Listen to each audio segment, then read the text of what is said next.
What's up, Austin?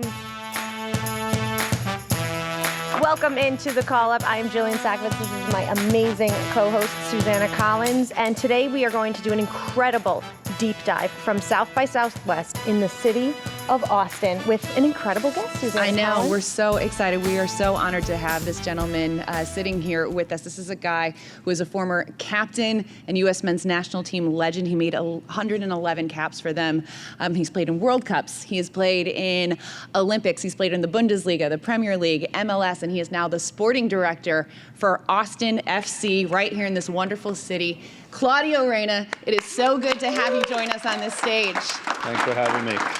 So this is your, we were just talking about this is your first South by Southwest experience, ours as well. How is it going for you so far? Pretty good. I'm going to pick up my pass later today and check it out. But it's great. Everybody identifies. It's one of many things that identifies with this great city of Austin. Of course, Austin FC as well. But it's great to see whenever we have visitors in our city. I think they come away learning what a great place it is, and so it's amazing to bring all this expertise and interesting folks to our city, and we're happy to have them. But you know, the city continues to grow from year to year, and I was here when the got canceled in the pandemic in 2020. So it's more than anything, I think we're just excited to have people and interaction again. It was incredible last night. Susanna Collins and I went and walked down. Was it rainy? Rainy Street. Yep. Yeah. Just Rainy. it was a very Party social. in the It was a very street. social atmosphere, and it was Yes. really nice to see. It was. Nice Yeah. to be back. We're going to get more into Austin FC and this amazing city in a moment, but as Susanna mentioned, sporting director at Austin FC, previously held the role with New York City FC. For some of our fans that want to know, what does that mean in the day-to-day, and obviously overarching building a roster? It's quite a bit. I think, in all honesty, I think you're overseeing the soccer operations of a club. I think our roles are different at every club in terms of how much we get involved in different areas. I would say I'm pretty broad, and I understand what I do well and what I don't. I think that's very important as a leader. I love more than anything, being around the field, the players, the coaches. That's what I'm most comfortable with. Of course, overseeing scouting and recruitment, high performance, the academy as well, which we have a really exciting academy that's growing with some really good talent. And then it's day-to-day managing people, really more than anything. That's what it's about. Every day there's somebody that sort of needs a pickup, that needs a conversation. Of course, the players are the priority at our club. That's what we always talk about, making them sort of player-first culture. And really enjoyed. There's a new challenge. There's no 2 days that are the same. I think that's one thing that I learned right away. You can go to work every day expecting different things, having different conversations. But the love really is a sport. And from my time when I was coming through, to even think that I could be involved in something like this is crazy. I'm 49 this year in July. So the sport has changed incredibly. And to see a city like Austin embrace soccer. I'd never been here until I've been all over the country playing and traveling and visiting. And I'd never been to Austin until I came here for this role, and to see this market was desperate to have a team, and to the way that it's embraced Austin FC and the sport of soccer as well. When the national teams played here and we've had friendlies, is incredible. So there's so much more work to do. We're also jumping in at a different time as a club compared to when I started NYCFC. The league's in a completely different place. You always hear this 1.0, 2.0, 3.0. I don't know where we're at right now. I was just going to ask you, 1.0, are we? It seems to be changing fast, quickly in the last 5 to 10 years, which is exciting for all of us. Let's talk about the team that you have assembled in year 2 of your MLS existence. What a start to the season. Scored 10 goals in the first 2 games. That was fun. It's an MLS record, Yeah. PS. And then coming off a tough loss to Portland, but that is a hard game to win away in Portland. We all know that Providence Park is a very, it's not very welcome to visiting teams, but they're off to a really, really good start. What was the biggest lesson for you that you took away from year one to now year two?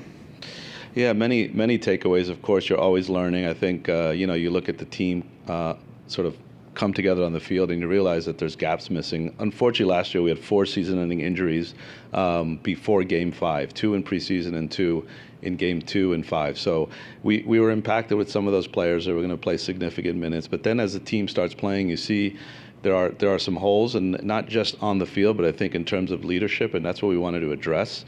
I am a believer, and so is Josh, of players that understand this league is important to have. So Ethan Finley's, Max Cerruti came in, and Philippe Martins to add professionalism in the locker room that our younger guys could see day to day how they work and how they compete. So we feel good. There's more competition in the team, and as you said, this year we're really now focused on this year. We had a great start. It was funny, those 2 records, we had no idea. I had no idea. Our media team came up to all of us, and it's great to see. I think that's what we've wanted to talk about, being both more aggressive in attack, but at the same time organized defensively. And that's what Portland was the positive takeaway, because we only limited to 1 shot. They actually scored on it, and it was a very tight game. But I think the encouraging positive takeaways is that, we were good in transition. We limited them, a very good team in a difficult environment, to very few chances. And so, we're in a good place. Of course, the season's tough. We have Seattle up next, which is a great opponent. But we feel good about ourselves. The spirit is good. And I think we have to say as a team, there's no doubt the support that we have last year is certainly carried into this year in terms of from our supporters, and the players and everybody at the club wants to give back to that. So I think there's no doubt that Q2 experience and atmosphere is special to us and our players, and we have to take advantage of it in every one of our home games and turn it into a Providence Park. Listening to you speak, it's so much more soccer speak than sometimes you have when you sit down with a technical director. You could be talking to the head coach, whatever it is. So I'm so interested to know, you said a good leader makes someone that knows what they're good at and what they're not good at. What are just some of those things, Claudio, that you offload onto others that you're like, you know what, that's not my thing? Well, there's so many things, right? I think from just the specialization that we have in soccer nowadays, from high performance and scouting and recruitment, to all the data that we get. You have to have people that understand how to abstract this, and then, also have a staff that can then share that with the coach, and then have a coaching staff that's open to it. And so, this is the process that I would say from when I finished playing to today is completely different. The coaches, the data started to come towards the end of my career. We used to wear these sports bras that everyone sees that when the players take their shirt off, but no one really knew what it meant. The coaches would be like, well, I don't believe that. The players look fine. We're going to train an extra 20 minutes. And then what happened? You have an injury. And so, being able to have the expertise around and really have different people managing situations. I don't talk to every single agent all the time, right? There's got to be other points of contact at the club that manages relationships with agents, because I'm not going to babysit every player and every agent every day if they don't play or if they don't, get in for 4 or 5 games. But that is the world we live in, right? You get players that are unhappy when you win because there's fewer changes. And so you're always managing situations, and I think it's just important to have, good people on the ground and surrounding yourselves with really good staff, and not just coaches, performance, scouting, and that's really a big part of my role. That's what I always look at, is making sure I have good people around me. You mentioned something, Claudio, that I thought was interesting. You said you brought in some MLS veterans, guys with a massive amount of MLS experience, which I think we know benefits teams, because this league is it's different. Yeah. And that kind of knowledge goes a really long way. Felipe Martins, you mentioned, Ethan Finley. But something you said, creating a cohesive locker room and the chemistry. I have always felt that the chemistry on a team needs to be there in order to be successful. You have played on so many teams. You've been on the playing side. You are now on the sporting director side. I want to know what your take is on the importance of team chemistry and sort of like a really cohesive locker room. Yeah, it's always talked about, but often underrated. Where everyone, you mention it, cultures and having good relationships in locker rooms and getting along. But the hard part of it is actually making it happen, and you have to hold people accountable to make that happen. It just doesn't sort of it's not something you put in a bowl, mix it around, and poof, you have it. That's what I enjoy doing. I think that's a big part of my role. So is the head coach, and so is our leadership team within the sporting department. So you have to hold people accountable to it. So we're not a club that has a bunch of rules, but we talk about norms, which are behavioral. And so you have to respect each other. You have to let people speak.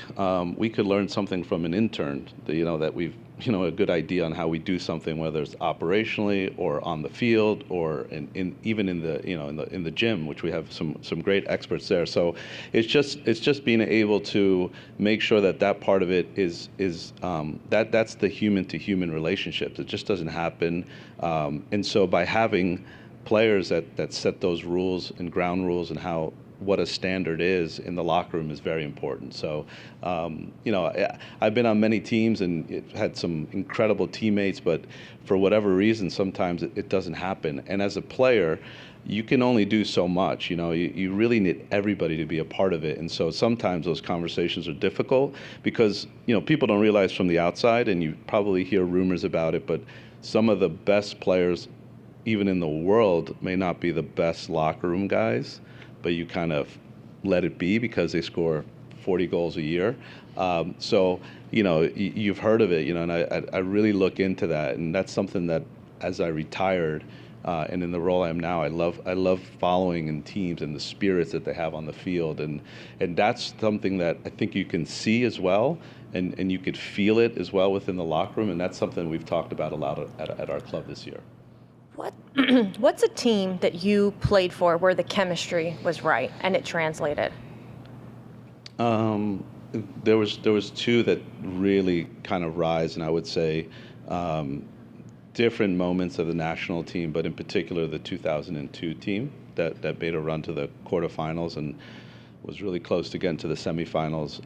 That was a special group because of exactly that. Everybody knew their role. Everybody was supporting everybody else, whether they played or not. We had a lot of players in our peak, in 25, 26, 27, 28 years old. So everybody had been through difficult moments and challenges that, when you go through them, you realize you don't want that to happen again. So, there was a maturity within the group. We had a great leader in Gio Reyna, and we just everybody played for each other, and it felt good. And when you have that, and you feel you can beat anybody, and that was the feeling in that team, is that we were on the buses, and I remember Frankie Hajduk constantly talking about it, but we're going for the cup, and that was really the mentality we had. We were like, we're going to win this thing. We're not here just to kind of eventually get eliminated, and that's special. And we did not have the talent of Germany, of Brazil, of Portugal, who we beat. No doubt about it, but you have that collective spirit. And then other clubs would be like Glasgow Rangers when I played there. We had an amazing international locker room, amazing talent, and it was special. We played in the Champions League, we won titles. And then I won't mention the bad ones, but there's many bad ones too. So that exists. And it's as a well. slippery. But they make you, the bad ones make you appreciate the good ones. ones even. All this experience is, I guess, what you learn from, and you don't want to happen. And that's really what I focus on, is that all those bad experiences I had, which I had many, from coaches to locker rooms to clubs, that's exactly what I don't want here, and I don't want in my role, So I learned from those. So true. Yeah. Growing moments, character building, as right. they say. You mentioned Gio Reyna. Yes. And it's interesting because you were coached by him not only on the U.S. men's national team, but also at the University of Virginia in college. So you had two go-arounds with Gio Reyna as your head coach. What were some of the biggest lessons that you learned from Bruce, who is now, he is the most winningest MLS coach in history. Yeah. He's broke records. Yeah, we go way back. He recruited me to Virginia, and also played in the '96 Olympics. He was the coach. yeah, I think he's so simple in his approach. I think old school, we can never forget it, is important to have, and that's what he has. He has a feel for making sure the right pieces are together, which may not necessarily be the right or the best players, and he knows how to manage the best players really well and make them thrive and make them feel important. And he keeps things simple. He's ultra competitive. He hates to lose. I think. I think everybody hates to lose, but when you're around Bruce and what a loss does to him, and then how he's able to kind of take that in and then challenge the team to make sure it doesn't happen again. So what you'll see, often in Bruce Arena teams, they don't consistently lose. They may have some dips in performances, and not every team could play well. I think sometimes, everyone's expecting this perfect soccer to exist. So his teams may not always play great, but they're always competing, and they're always going to have very few losing streaks. So but more than anything, he's certainly someone that's. His tree of players and coaches is probably unlike anybody else's, and I think that's really what you could say about Bruce. Players who've played for him just rave about him. Yeah. They really do, and that's not to say he's not tough, but he finds a way to also stay lovable in his own way, which I think MLS fans can also relate to. Two very important questions about Bruce Arena for you. Do you, like many, have a Bruce Arena impression? It's not as good as others, but the best one that I have with my college friend is that we were all complaining about the food at University of Virginia, and so we go way back, and he just has some funny off the wall comments that he says, but we're all saying the food's terrible, we're getting like nothing we could eat, and at the time you have no money, so you're like, where do you eat healthy? And in typical Bruce, in front of all of us, and because he didn't like players that moan, he just said, a baked potato is a baked potato. And I'll never forget that. And we all have that, the guys who went to UVA, and remember that. And we all sat in the locker room, we're like, okay. And just after we got out of there, we were cracking up because it was pure Bruce, at its finest. But the impression isn't good, but you could imagine it for everyone. I can literally hear it. I can hear it. And it was probably a curse word thrown in there as well. So, but it was great. Words to live by, really. Amazing, absolutely amazing. Yeah. It's true too, but. A baked potato. That was the only thing we could eat. Actually, probably in there was a baked potato. We were all doing that. Baked potato. It's a baked potato. Yeah. Oh, what a ledge. Yeah. As you've talked about, you've had such an extensive playing career. We want to kind of take just a little trip down memory lane and get your take on some of the experiences you had. So when you think about your playing career, what's the proudest moment that you ever had as a player? The proudest moment, I think the first cap you get is pretty special. So I was in Phoenix and against Norway and we won, and I was able to sort of take a shot, was rebounded, and Kobe Jones scored, and we won 2-1 against Norway. The funny little note on that is that Erling Haaland's dad played in that game, who now plays with my son. Wow. So that was pretty cool and a special moment, I think, for any player when you get your first cap. I think for me with the national team, clearly 2002 was again special. We made it to the quarterfinals. I made the FIFA World All-Star team. That just, I think it was a moment. There's millions of moments that have helped the sport, but it certainly was one that I think people I walk in around the streets and walk into still talk about, so that they were up at 3 or 4 or 5 in the morning watching those games. So that was a special moment. I think, being able to captain teams in Europe. I was in Germany, the captain at Wolfsburg. I was vice captain. I wore the captain's armband at Man City, at Sunderland, and at Rangers. So that was pretty cool. And I think that for me was always fun to kind of, as an American back in the day, pre-social media, to be in a stadium and then have some fan scream out from, hey, I'm from Indiana, came to watch you play. And so all those kind of little moments are pretty cool to have see people supporting me. And then I would say, of course, it's pretty big and I can go on, but just playing in the Premier League was incredible. That was, pretty magical for me to be able to play in some of these incredible stadiums and against the best players in the world was amazing. You have to be a really special person to almost every team you go to, they decide, yeah, you need to be our captain. It's incredible. The only other person I can think of is good old Dax McCarty. He's captain every team in MLS. Yeah. Well, he was I was vice captain, to clarify, so but I was able to wear it a couple times. But yeah, it was pretty cool. I mean, it was special, and the coaches would pick me. I was always surprised, but it did mean something to be able to. I have some pretty cool pictures of walking out, you know, wearing the armband. Of all the teams you played with, who was the best teammate that you ever had? Ooh, best teammate.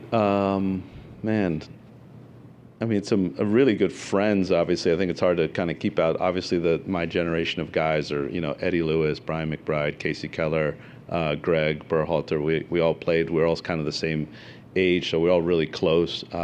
Spent a lot of time with all those guys. Frankie Hayduk as well. I think in terms of probably, you know, best teammate. It's well, when I was younger, there was a player by the name of Bernd Schuster, who, if anyone doesn't know who he is, they should Google him, because he was one of the best German players of all time. But he barely played for Germany. He played his whole career in Spain for Barcelona, Atletico Madrid, and Real Madrid. And he was, for me, in the time when I was 94, I went to Leverkusen.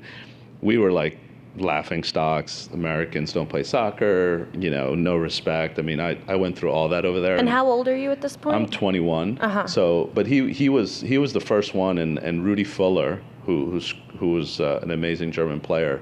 Both of them, who I guess being able to talk to them and the way they respected me as a player and spoke to me, and they kind of helped me become a professional, because they just gave me the confidence that I belonged in a really good team. They were a Champions League team, and so they are much older than me, but they're guys I never forget their impact they made. So when I was older, I always try to speak to the younger guys and just give them some confidence.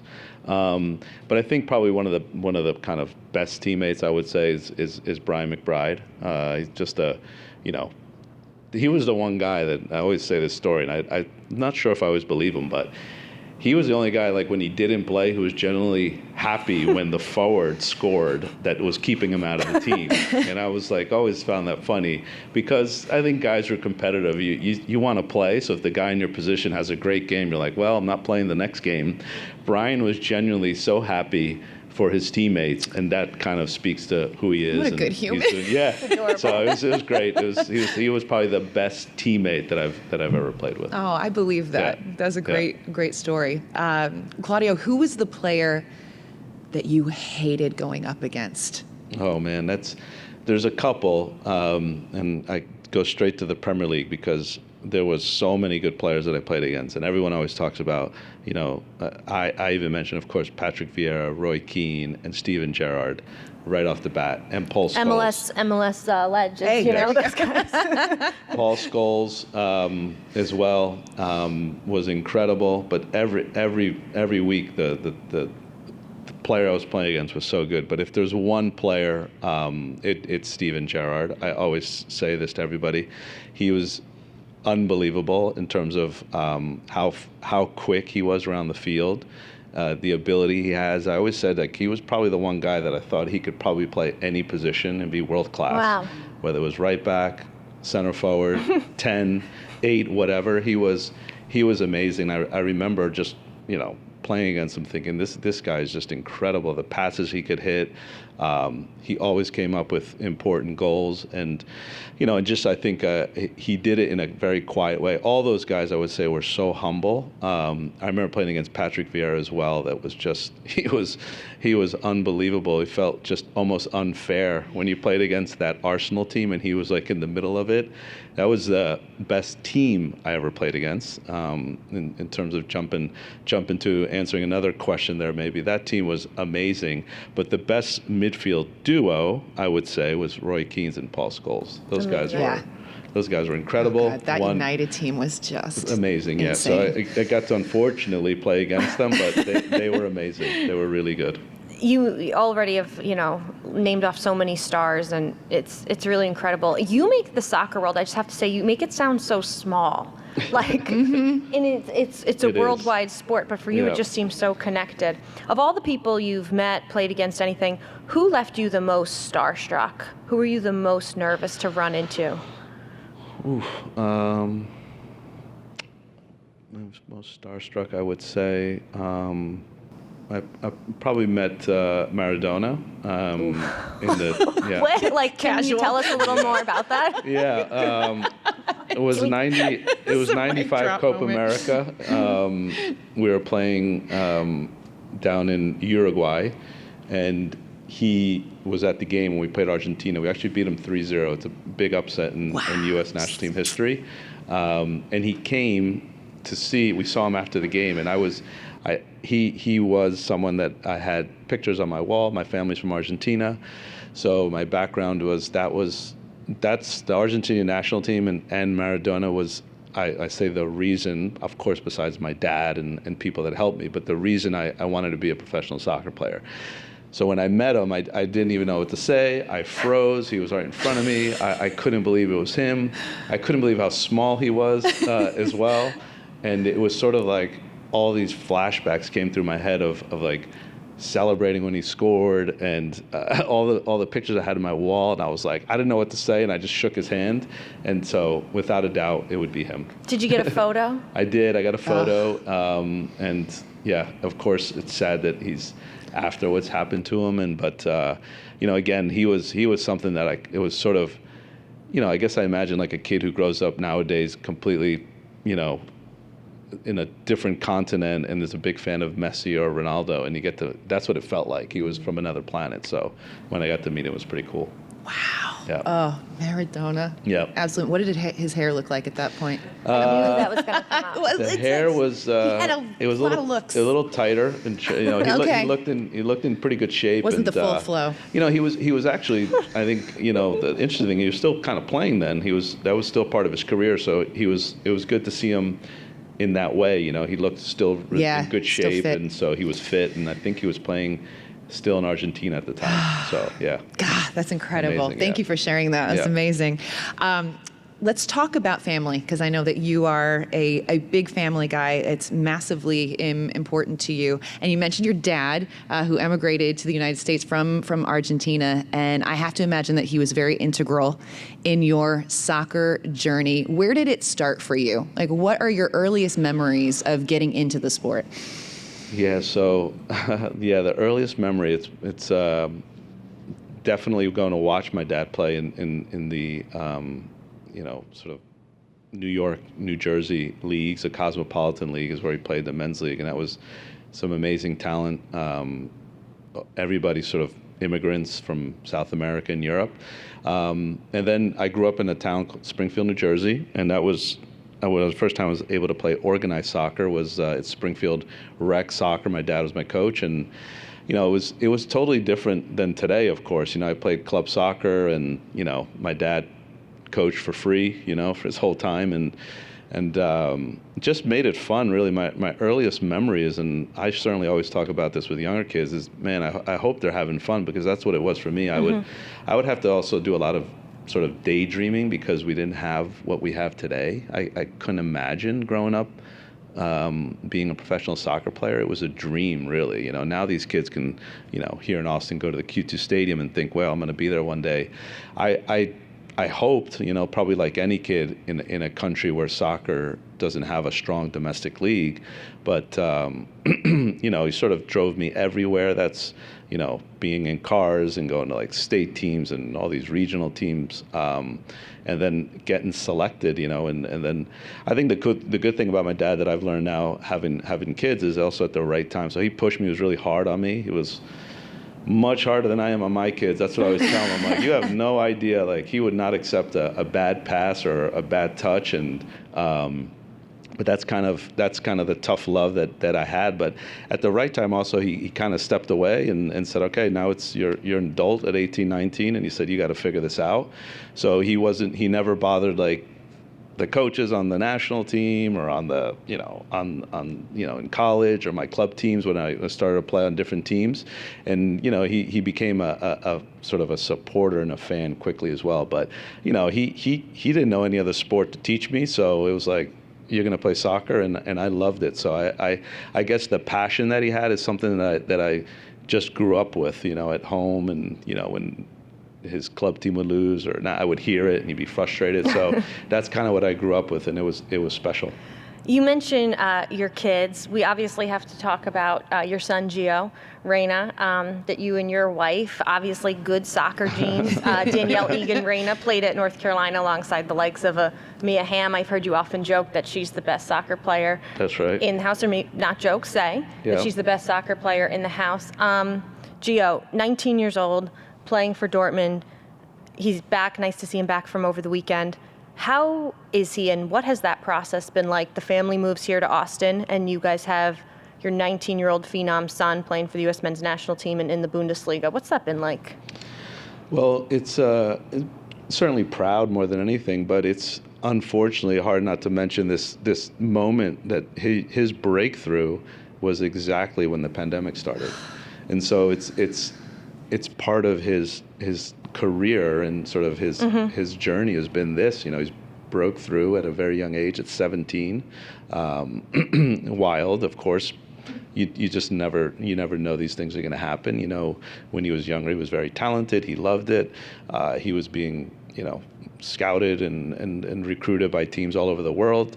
It was odd. You don't kind of expect these things to happen. So, from the shoe companies to the clubs to the decision on whether he stays here or goes there. And, it was hard for us to kind of slow this down when everything is happening so quickly. But more than anything, he's been able to mature through this whole process. He is still 19, so there's so much to learn. He's still growing. He really is. I mean, that's a part of something that these kids are still going through, and just to be able to watch him play at the highest level is amazing. He's dealt with so much, having coaches been fired and playing in the Champions League, but but playing in empty stadiums where the Bundesliga was the first league back. Their game was one of the first games that he had to play in front of a world and global audience where we were starved for content and live content, and here you go, he's coming out, and to talk to him about that is really, it's interesting, and all those players have gotten to know a lot of his teammates, and then of course all the players here and that had to do it in MLS. That was tough, and for an 18-year-old to be alone, we couldn't travel there. It's been amazing, but I think that's why I bring it up, because for a player, the reason I mention all those things, because that's as much as important what's going on in a player's life than just the playing. So people always talk about, just they know Gio from playing and watching on TV, and I know everything else going on. So the challenges of not having family been able to visit him for many months, and it's pretty cool because just yesterday and last week I made a trip over to Germany, but he had a friend over this week, and he had his girlfriend over, and he had and it's like all this, what we're talking about, we're getting back to normal. That's what he was expecting, his friends to pop over and watch him play and to see him and visit him. So it's great. It's just the beginning. He's just breaking through, and I'm excited about his journey and continuing to learn. And he's at a great club. Dortmund is a fantastic club. Roller coaster for him. Yeah. I'm curious, how often does he ask you for advice? Does he pick your soccer brain often in that respect? Not that much, to be honest. We do talk about it, but I guess not as much maybe as people would think. Yeah. I think it's more about just his certain standards always, to just train well, play for the team, trying to keep him in that way always. And, he's always had such a hunger. He was so competitive when he was younger. He's playing at, like, I kind of laugh about it, but I'm like, what can I tell him too? I mean, what he's doing is like, I wasn't doing that, so I'm having to give him my input from, I think when I was 25, 26, 27, the experiences I had at that stage of my career, I'm able to share with them as well. But he's doing things at 17, 18, 19. So I have to go into myself as a 17, 18, 19-year-old and be like, okay, what would I be thinking at this moment? And just not forgetting that he's a kid still too. So at that age, I remember I don't want to hear too much from my parents. I think we're all the same. So Yeah. I'm very mindful of that. And so what I do know, what's great about our relationship is that there are moments when he opens up and he does want to talk about soccer, but it's not every conversation. Yeah. It's like, hey, what's going on? What are you doing? He's, just what's up, how's your day going, more than anything than, hey, you should have done this, you should have done that. But certainly there's moments where he does want to talk about it, and it's great because I watch his games different than I do any other games. I watch his games a lot like Austin FC. Oh, interesting. With Okay. much greater focus. Yeah. Because if I watch another game, I'm sort of watching it, not paying attention, maybe jump on the phone. It's the same thing. But when I watch his games, I get into this sort of real deep focus, and then I'm able to kind of, if he asks me something, I can literally remember that time you ran that way and he had the ball there. What were you thinking?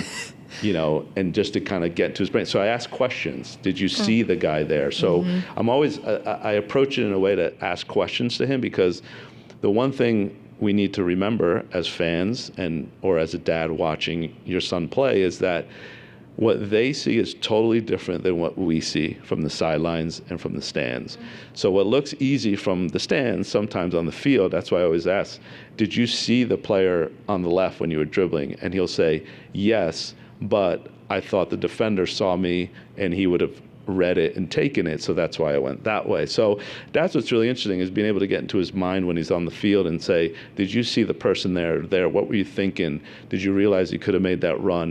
And I think that's the detailed conversation that I love having with him. There's so much soccer IQ amongst you Reynas, and Claudio Reyna, do not feel bad if Gio doesn't always ask you for advice. I come from 2 PhD psychologist parents, and I got a C+ in psychology when I was 19 years old. The only C I ever got, because I didn't want to ask them for help. Yeah. So whether you're Jillian Yeah. or you're Gio, it's universal. 19-year-olds will just be 19-year-olds. But Yeah. I'd rather be Gio Reyna than Jill getting a C+ in psychology. Let's talk about your other kids. The family's moved here to Austin. Your son Joa, 15 years old, also playing in the academy. What does life look like for the other Reyna kids? They're fun. They're having a great time here in Austin. Joa plays for Austin FC. We have a really good competitive academy. We have 5 teams now. Over the weekend, we had a great result. We were able to beat FC Dallas, which everybody knows they have an excellent academy too. So it's nice to see him also go through, moving. He was in New York his whole time. So similar to, Gio is able to use that as sort of the, it's home for him. He loves New York. And so when we moved, it's like, hey, Gio had to move and, get him out of his comfort zone. And so there's an adjustment, and, he's really enjoying it. And, we have a very good academy in terms of staff. And so it's great to see him kind of do his thing as well. He's completely different. All your kids have different skill sets, and my daughter is the boss in the house for sure. She is, and I'm fine with it. She plays for Lone Star, which is an academy here in Austin, and really enjoying it. She has a very good team, and the one thing that I learned quickly is, girls sports is really good in Texas. So she plays basketball, she plays lacrosse in school, and all my kids played multiple sports as well. Gio played basketball, Joe played basketball until we were 14, and I think that's important. So she's doing that right now and loving it, and none of them have yet picked up a Texas accent, but no, they're loving life here. It's great. The Reynas are happy in Austin. The Reynas are happy in Austin. We love to hear that. We've got some important World Cup qualifiers coming up, hopefully. Yeah. Gio, going to be a big part of that. From your perspective, what position are the U.S. in right now? Are you feeling good ahead of this next qualifying round and their chances at getting into the World Cup? Give us your assessment. I feel good for sure. recently said I don't feel great, but I do feel good. That's fair. I do, honestly. But I think I can certainly go into my player mindset here. Is that absolutely you feel you have every opportunity to get there. It's in your hands. You need to rise to the occasion. We have enough players that have been as a group in really tough environments, whether it's country or a club, and have to really enjoy these moments. That's what I remember is like when you play these big games, there are nerves, of course, but that's ultimately why you're there, and that's why you've been selected to play for your country. So you take a lot of pride in it, and that's something that I've seen in the team for sure, is that they love playing for the U.S. It is not always pretty, and it won't be. I think these games, it's not about a style of play or how we build up or what kind of pressure we apply. It's not about that. It's winning your individual battles, reducing mistakes, and having players step up, all over the field, not just a guy who scores a goal, but guys need to step up. And MLS over the last many years has provided incredible experiences for our players to prepare them for this. The players who play abroad as well. So whoever comes and gets selected, we have enough talent to get through, and that's really what I believe. So that's why I say I feel good about it. And but soccer is soccer, so you have to, I guess, enter it with humility always as well, and a humbleness. And I think that's very important as well, is that just the focus is that everything has to be in those 3 games, and like I said before, really enjoy the moments. Do you have plans to go to any of the 3 games? I don't yet, but at the moment I don't. I try to kind of stay away a little bit, and if I go there, I just want to sort of, be in the crowd. And Are you a quiet fan? Very quiet. Yeah, very quiet. Like I said, I'm watching the game, and I can't chat during the games. I don't understand how people can even speak. I'm watching every single moment. I'm one just of like those. us. We don't talk during the game. I'm one of those totally where when you watch a broadcast on TV and they're cutting away from the action and they're showing a player or the coach, it drives me nuts, because all I want to watch is what's going on in the field. So if I do go, that's part of the reason. I don't want to be distracted, and then sometimes just watching it on TV is better for me. So we'll see. I might be there, though. I want to, of course, support them, but at the same time, it's. I've been there in games where there's 20, 25 ticket requests, and people are just, the players need to focus. So I think if we do go, it'll be a small Reyna contingency in the crowd. With hats sure. and glasses With hats, on. yes, Got it. absolutely. Okay. Maybe a beer to Yeah, just yeah, kind of maybe, calm the nerves Definitely, a little definitely. bit. Highly recommend. Yeah. Highly recommend. Claudio, this has been so much fun. Before we let you go, we have to get some final thoughts on Austin FC. I have yet to experience a match at Q2 Stadium, and I am dying to go, because by all accounts, everything I see on TV when I'm watching is that this place is absolutely incredible. The atmosphere, you talked about the supporters, and just what they have bring, and how the city has completely embraced this team. Can you give people an idea and a sense of what the game day experience and atmosphere is like if they buy tickets to an Austin FC match? What should they do? Well, I would say it's an absolute unique experience. It's special. There's an energy in the stadium that is amazing, that you feel it from when you arrive, the supporters around leading up to the game, and just the game day experiences. And I've heard so many of my friends who haven't been here yet watching it on TV say it looks amazing, and I said you can't imagine when you're here live. Our supporters, just the knowledge the fans have too. I always talk about that they know when there's a bad call against us, because I'm also looking at that. But that's really neat, to see that there's not just support, but there's a support that's educated about the game, and are following every moment and paying attention. And that's why I think it's a unique. And I would say people ask me the best stadium I've ever played in is Anfield in Liverpool, because you literally feel that the fans are watching every single second and every detail. And you usually, when you can hear it come through TV, when there's a handball, the whole stadium yells handball, and that's something that I feel from my experiences in being a lot of the stadiums that we have here. We have a really a fan base that's watching, that's paying attention, and of course making a lot of noise. And it's special, you know. It's the only major professional sports team in town.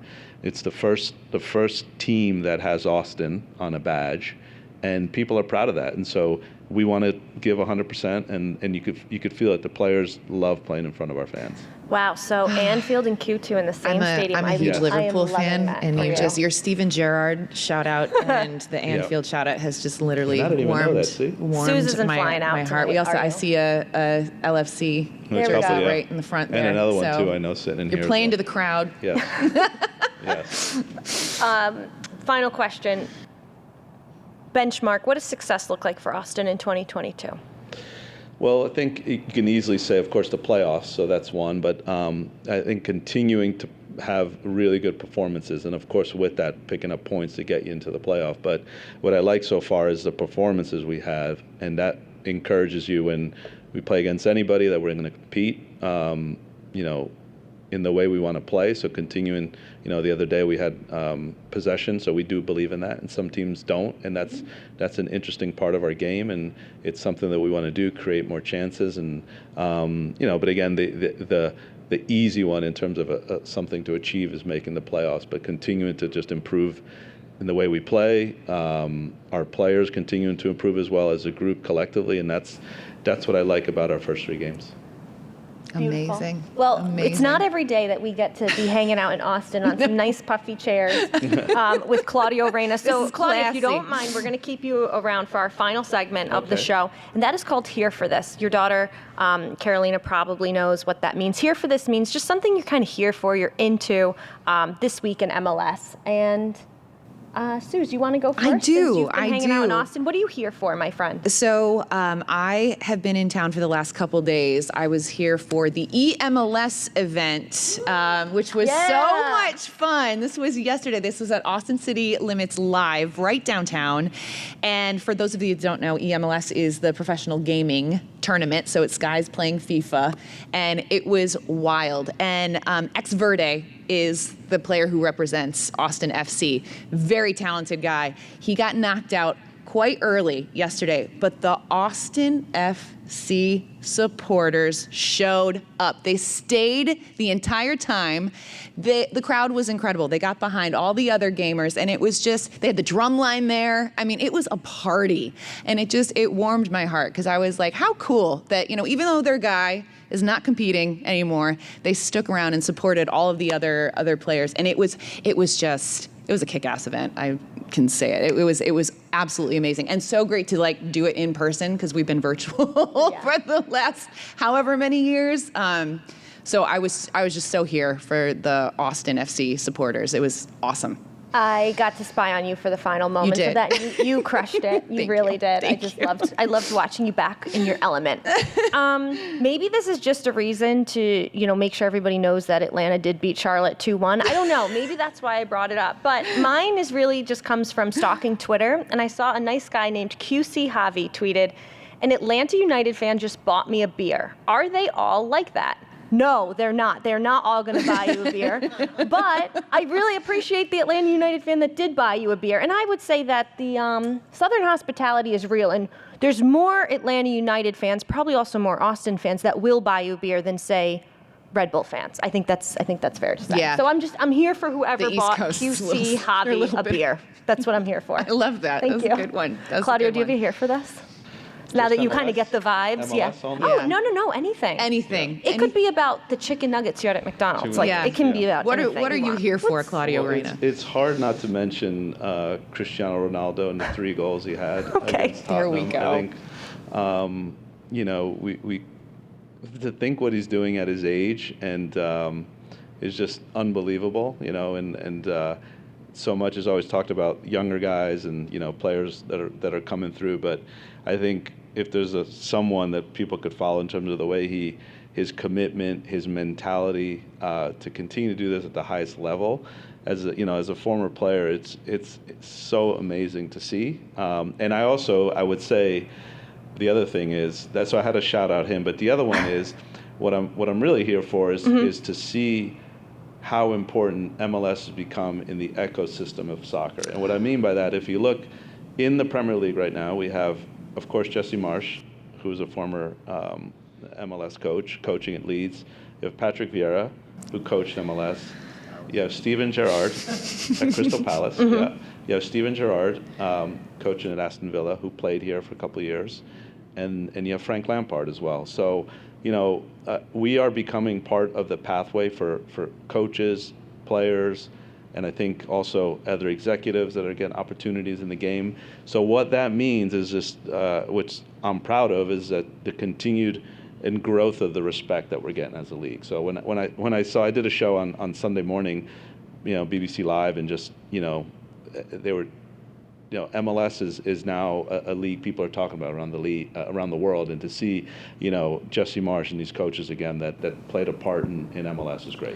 So can I ask you, because it was all over social media, Cristiano Ronaldo talking to Tom Brady on the field. Do you think he had anything to do with Tom Brady unretiring? Yes or no? Maybe he wanted. He's like, look what I'm doing, man. The GOAT wanted to keep going, I guess. Honestly, can we make you can unretire like Gronk, but you can't retire Yeah, you know and what? then unretire I'm 2 not weeks here later. for Tom It's Brady a lot. unretiring. Come on. After all the hoopla. How are we I'll just talking throw that about one out Tom there. Brady? How does it? He inserts himself. He finds a way. He just trying to talk does. about Ronaldo, and here I am talking about Tom Brady. It's all about that's what happens. It's unacceptable. All right, well, thank you so much This to was Claudio Reyna amazing. for stopping by. For our listeners at home, we'll see you all next week. Austin FC coming off that 1-0 loss to the Timbers in Portland, but they're back home at Q2 Stadium this Sunday, where they will be taking on the Seattle Sounders. Like Claudio mentioned, you can watch that game on FS1, Fox Deportes at 4:30 Eastern, 3:30 Central Time. Claudio Reyna, such a pleasure. Thank you for joining us and your time, and thank you all for coming check us out. We're the Call Up. Susanna Collins, Jillian Sakovits, Claudio Reyna. Have a good one, everyone. What's up, everybody? It is Susanna Collins and Jillian Sakovits, co-hosts of The Call Up. And if you want more Call Up action, hit like and subscribe right here on YouTube, right there. And also make sure that you download every episode of The Call Up every single Tuesday at 5 o'clock Eastern Time, or anywhere that you get your podcasts. And while you're here, why not check out some of these other videos as well?